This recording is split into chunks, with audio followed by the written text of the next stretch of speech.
історія, که من به چه سبب همین شرکتی اتمی آمدم. این مبلغ نبود.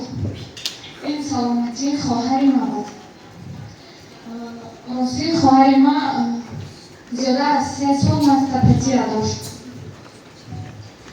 بعدا 3 سال توبت کردیم، یگان ازینیانی نشد.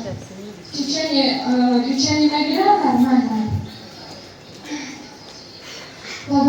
بعد از آنی که همون لچення تمام می شود با همون بیماری علاج میگیرد.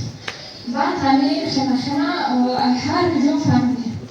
خلاصه وقتی که من آمدم اپای رو دوباره سپانسریدم مومن جان و رو دوباره گفتن که شما خودتان نخره نه بیارید ما شما را رجیستراسیون میکنیم. بعدم آمدم خیلی رجیستراسیون کردم. اولین زکاتی که من کردم 42,000 روبل روسی بود.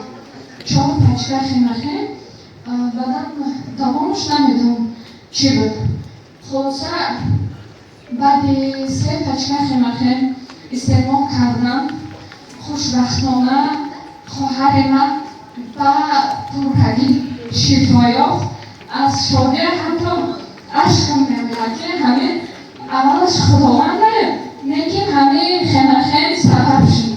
حتی خواهر من در ارگانیزمش خیلی 6 پیدا کرده بود همه بیماری.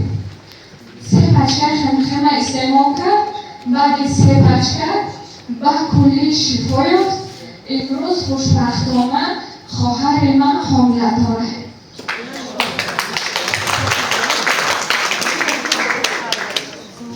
و بعدا من بعد توجه کردم که در این شرکت کار کردن میشده، معاش گرفته میشده.